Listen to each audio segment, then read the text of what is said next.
Hey everyone, this is Wes from COMETA, and today we're going to do one of my favorite things in the world, and that is to make a drum video.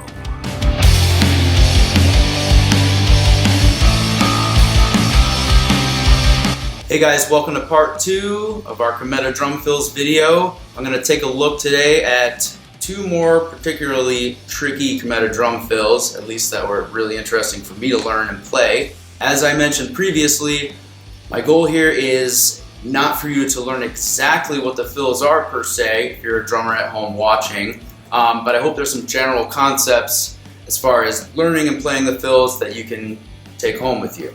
So here we go.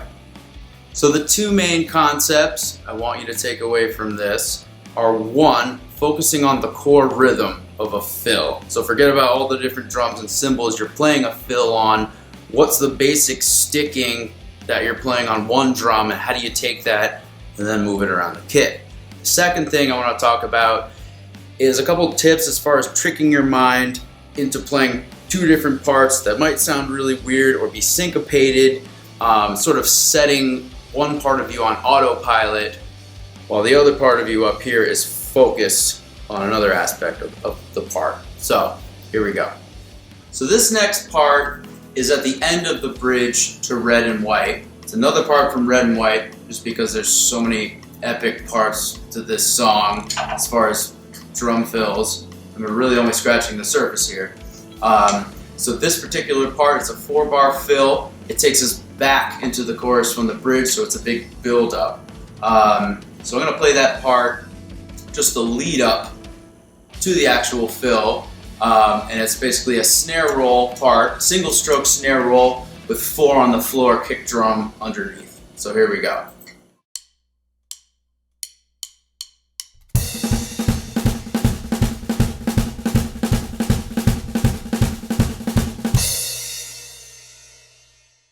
So now here's the fill itself. I'm going to play it at a slower speed of 95 beats per minute. Basically, the one thing to notice with this is that the 4 on the floor quarter notes of the kick drum continue throughout. So here we go.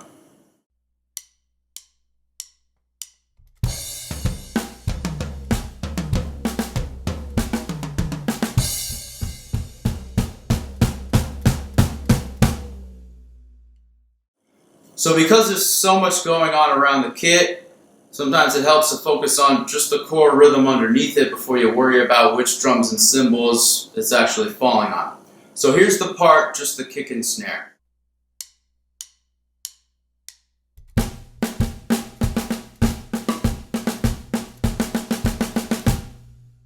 So now here's the whole fill at regular speed, which is 160 beats per minute. Here we go.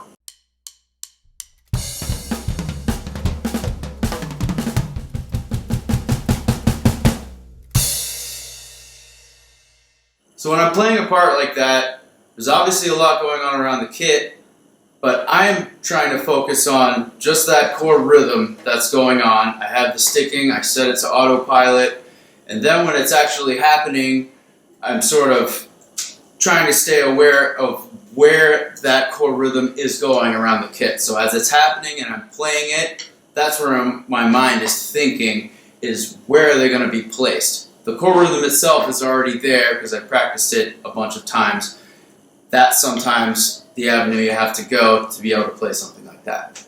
So now I'm going to play the whole sequence at regular speed, 160 beats per minute, and then we'll add it to music so you can see how it all comes together.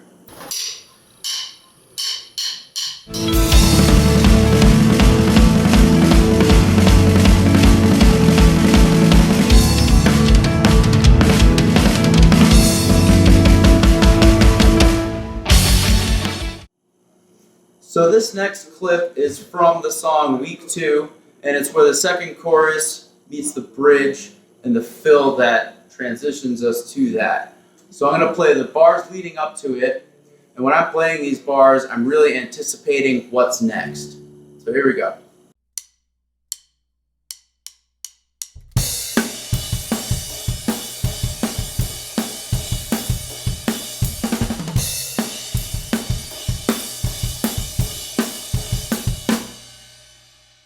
So here's the fill at a slower speed, 95 beats per minute.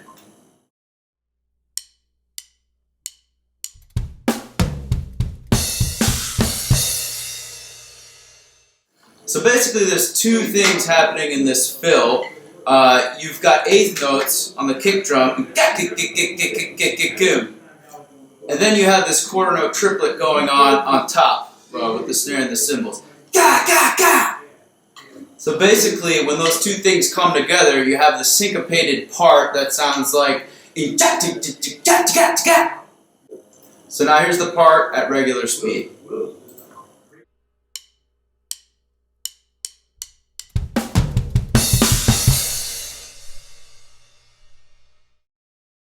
So for me to play this part, I really have to trick myself almost into playing it correctly. Otherwise I get bogged down in that sort of jerky syncopation that's going on. So the way I do that is I basically set my foot on autopilot so that those eighth notes are just going throughout.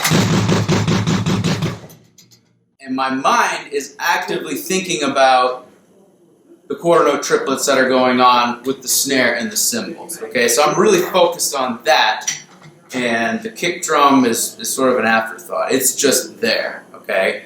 And when that happens, they sort of tend to fall together without having to think about it. So here's the whole thing, full speed, 160 beats per minute.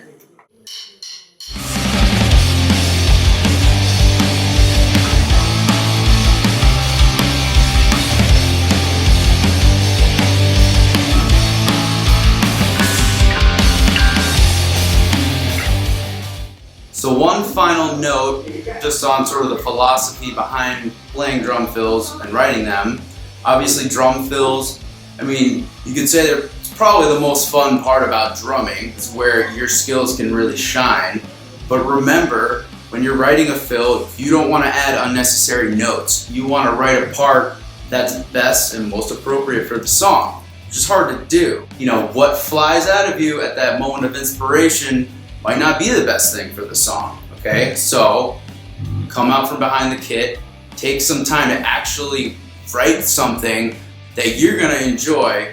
Even after playing the song 50,000 times, you're still gonna be involved with it. It's gonna be fun for you to play years down the road.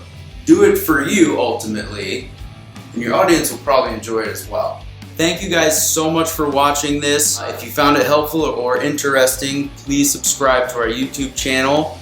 For the next videos, which will be out very soon, we're going to talk about some warm-ups that I do to get ready quickly for a show. And then we'll talk about, if you're a first-time drummer going into the studio, some things to keep in mind to make that first day go a lot easier. Thank you guys. See you soon.